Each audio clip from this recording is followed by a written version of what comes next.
Hello friends, welcome back to our video lecture series on course title Fluid Mechanics 2. In this lecture also we will continue with our previous topic hydraulic jump, and we are going to derive the equation for the energy loss which is going to take place in the process of hydraulic jump, formation of hydraulic jump. So as we know, what we have discussed in the previous lecture, hydraulic jump is given by the equation y2 is equal to y1 divided by 2 in bracket minus 1 plus under root of 1 plus 8 Froude number at section 1 square. So this was our derivation what we have derived for the hydraulic jump, and after deriving this derivation and after calculating depth at two different sections, obviously we can simply compute the energy at section 1 and energy at section 2, and by taking its difference we can easily compute the energy loss which is going to take place in the hydraulic jump. The basic thing, whatever the energy at the section 1 will be greater than whatever the energy at section 2. So in this case, if I am considering this is section 1, so whatever the energy at section 1 E1 will be greater than at section 2 E2. So I can simply write down the equation for the energy loss as E1 minus E2. Sorry, here it is another correction, typing mistake. E1 minus E2, please note down this. Now whatever the value of E1, we can simply calculate specific energy at section 1 will be given by Y1 plus V1 square upon 2G minus Y2 plus V2 square upon 2G, energy at section 2. So I can simply write down the velocity and depth as separately, V1 square upon 2G minus V2 square upon 2G. By taking this negative sign inside, what I will get, V1 square upon 2G minus V2 square upon 2G plus Y1 minus Y2. I am just writing the depth and velocity separately. So I can simply replace this equation, that V1 is equal to Q upon Y1, because we know that Q is given by capital Q upon B, where this small q is the discharge per unit width, and if I am considering this B is unity, in that case this equation for the Q can be simply written as V is equal to small q divided by Y1, again for the V2 Q upon Y2. So by putting this value of V1 and V2 in the equation of energy loss, what I will get here, Q square upon 2G Y1 square minus Q square upon 2G Y2 square plus Y1 minus Y2. Now I can simply take the common Q square upon 2G from this equation. So what I will get here, by taking Q square upon 2G as a common, I will get 1 upon Y1 square minus 1 upon Y2 square. So simply do the mathematical operation here. By simply doing the mathematical operation, it will become Y2 square minus Y1 square divided by Y1 minus Y2. So here it is Y2 square minus Y1 square divided by Y1 square multiplied by Y2 square plus Y1 minus Y2. But previously we have derived another equation. What we have derived previously, Q square upon G Y1 Y2 is equal to Y1 plus Y2 divided by 2. So previously we have derived another equation here. What we have derived, it was 2Q square in our previous equation divided by G Y1 Y2 is equal to Y1 plus Y2.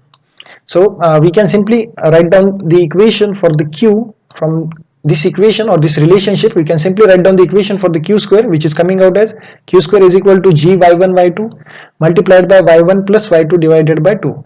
Now by putting this value of Q square in this equation, what we will get, just simply putting that equation here, G Y1 Y2 multiplied by Y1 plus Y2 divided by 2 multiplied by Y2 square minus Y1 square divided by Y1 square multiplied by Y2 square plus Y1 minus Y2. Now what kind of adjustment you can do here, if you see here, whatever the equation we have, here it is. So you can also write down this equation as Y2 minus Y1 square as Y2 minus Y1 and Y2 plus Y1. So I can simply write down here Y2 plus Y1 plus Y2 multiplied by Y1 plus Y2, that is Y1 plus Y2 whole square. So on one other thing, what is remaining here, so if I take this Y1 minus Y2 on another side, so it will get cancelled. So what equation we will left here,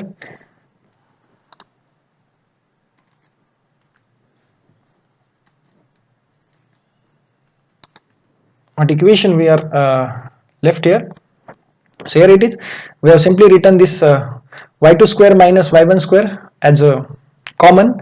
So what we will get here, Y1 plus Y2 multiplied by Y2 square minus Y1 square. So I am simply writing this Y2 square minus Y1 square as Y1 plus Y2 multiplied by Y2 minus Y1. So Here it is y2 minus y1. I can simply take this y2 minus y1 and y2 minus y1 common, and I can simply write down this term as y2 plus y1 and y2 plus y1 as whole square after taking this as a common. So what equation I am remained with here, y2 minus y1 multiplied by y1 plus y2 whole square divided by 4y1 y2 minus 1. So as we have taken this common, so you can simply just do the simplification for this bracket by multiplying this 4y1 y2 on to this one, and by taking this denominator common for all for this whole bracket. So I can write down that same equation for the energy loss, y2 minus y1 multiplied by y1 plus y2 whole square minus 4y1 y2 after multiplying to this, and common denominator as 4y1 multiplied by y2.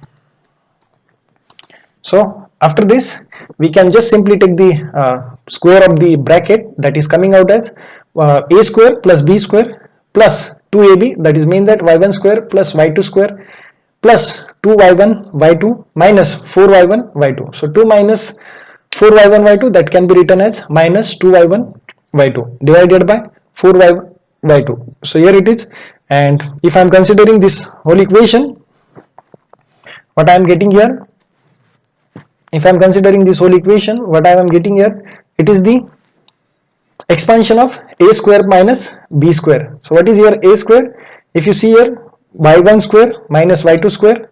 So if I am taking here y2 minus y1, so it is nothing but coming out as y2 minus y1 whole square. I can simply write down this. So here, after taking its expansion, I will get here y1 square plus y2 square minus 2y1 y2. So I can simply write down it as y2 minus y1 whole square, and there is another y1 y2 minus y1 outside the bracket. I can simply multiply it inside. So what is the equation I am getting here?